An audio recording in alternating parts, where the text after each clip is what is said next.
এই জন্য বললাম শিয়া এরাও কাফের, কাদিয়ানী এরাও কাফের, আহলে কোরআন এরাও কাফের, কোন সন্দেহ নাই। যারা এদেরকে কাফের মনে করবে না তারাও কাফের।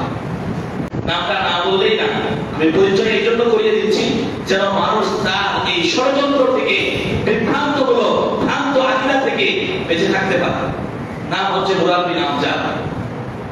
এই রানীর মন্দিরের মাটিতে বহুবার থেকে এসেছেন, ওয়াজ মাহফিল করে গিয়েছেন। বাড়ি হচ্ছে খুলনা বাগেরহাট। নাম হচ্ছে মুরাদ বিন আমজাদ। এই হজের মৌসুমে তিনি আহলে কুরআন, তিনি যে আসলে আহলে কুরআন তার পরিচয় তিনি স্পষ্ট করেছেন এবং তিনি বলতেছেন মানুষ যে হজ করতে যাচ্ছে, এই হজ করতে গিয়ে কাবা শরীফ, কাবা 7 চক্কর তওয়াফ করে না, তিনি বলতেছেন এই কাবা 7 চক্কর তওয়াফ করা মানে বলে শিরক করা। নাউজুবিল্লাহ। কিভাবে শিরক করা দেখেন, তার সেন্স কোথায় গিয়েছে। তিনি তুলনা করতেছেন এইভাবে যে মুসলিমরা যে হজ করতে যায়, কাবা শরীফ যে তওয়াফ করে 7 চক্কর দেয়, এই যে কাবা আছে, যে দেওয়ালের উপরে যে পর্দাটা টাঙানো আছে, কালা কাপড় গ্লাসটা আছে, ওটা উঠায় দেখেন তো ভিতরে আল্লাহ আছে নাকি? নাউজুবিল্লাহ। কতবারটা কি বলেন কয় আপনি গেলাম উঠালে তো দেওয়াল দেখতে পাবেন, তাহলে আপনি 4 দেওয়ালের মাঝখানে তওয়াফ করলেন, 7 চক্কর দিলেন, এটা তো আপনি হিন্দুদের মতো পূজা করলেন। নাউজুবিল্লাহ। কয় হিন্দুরা যেরকম মন্দিরে যায়, সেখানে গিয়ে তার কাছে দোয়া করে, প্রার্থনা করে, গীতা পাঠ করে, বিভিন্ন খাবার নিয়ে যায়, মানত করে, ওইখানে গিয়ে সেজদা করে। তো মুসলমানরা হজ করতে গিয়ে ওইখানে গিয়ে দোয়া করে না, সেজদা করে না, কুরবানি করে না, ওইগুলো কি শিরক হয়ে গেছে? নাউজুবিল্লাহ।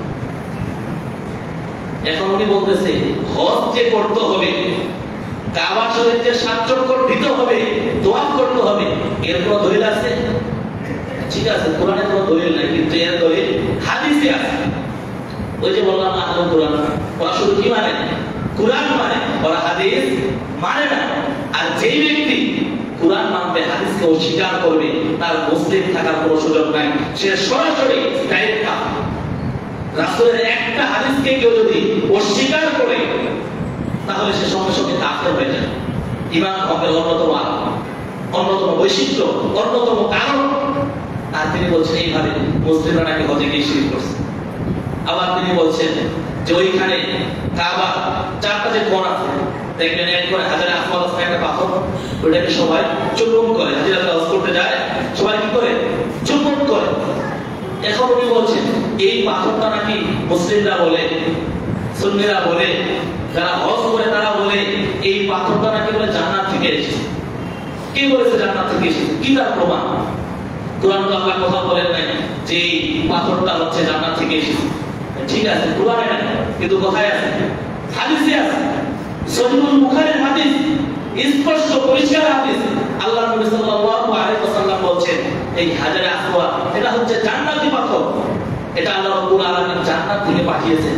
এই পাথরটা ছিল সাদা, ধবধবে দুধের মতো সাদা।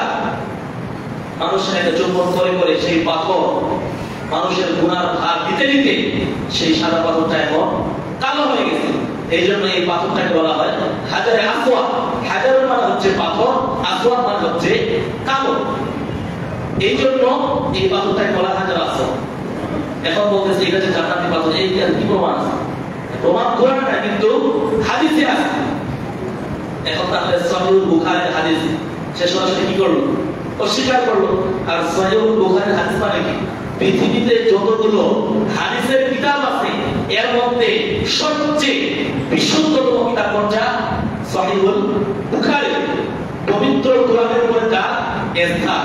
সমস্ত পৃথিবীর আলেম উলামাগণ একমত যে আসওয়াহুল কুতুব বা'দা কিতাবিল্লাহ তাহতা আদিমিস সামা as-সহিহুল বুখারী, যে আল্লাহর কোরআনের পরে আসমানের নিচে জমিনের উপরে যদি বিশুদ্ধ কোনো কিতাব এই জমিনের বুকে থেকে থাকে সেটা হচ্ছে সহিহুল বুখারী। তাহলে এই হাজারে আসওয়াদকে কটাক্ষ করতে গিয়ে, এটাকে মিথ্যা প্রমাণ করতে গিয়ে সরাসরি সহিহুল বুখারীর হাদিসকে তারা অস্বীকার করছে। এই যে যারা হজ করতে যায়, কাবা 7 চক্কর দিলেও, বারবার মানে প্রদক্ষিণ করলেও, এইখানে কি মানুষরা কি ওই কাবাদের পূজা করে না আল্লাহর পূজা করে? আল্লাহর পূজা করে, আল্লাহর ইবাদত করে। ওইখানে কারো মনে এটা থাকে না যে আমি ওই ঘরের পূজা করছি। এবং হাজারে আসওয়াদ যে পাথর রয়েছে, এই পাথরটাকে মানুষ এটা মনে করে কেউ চুম্বন করে না যে আমি এটা চুমা খেলে আমার পাপ একেবারে ক্ষমা হয়ে যায়, বা এই পাথরটাই আমাকে ক্ষমা করে দেবে, এরকমটা কেউ মনে করে না। ওমর রাদিয়াল্লাহু আনহু হজের সময় যখন তিনি হাজারে আসওয়াদকে চুম্বন করলেন, চুম্বন করার পর পাথরকে ধরে তিনি বলছেন, হে পাথর, আমি এটা ভালো করেই জানি তোমার কাউকে কল্যাণ দান করা কিংবা অকল্যাণ দান করা কোনো ক্ষমতা নাই। আমি তোমাকে শুধুমাত্র এই জন্য চুম্বন করলাম কারণ আমি আল্লাহ রাসূলকে তোমাকে চুম্বন করতে দেখতে পেলাম। সুবহানাল্লাহ। হজের সময় রাসূল তোমাকে চুম্বন করেছেন বিদায় আমিও তোমাকে চুম্বন করলাম, এছাড়া অন্য কোনো কিছু।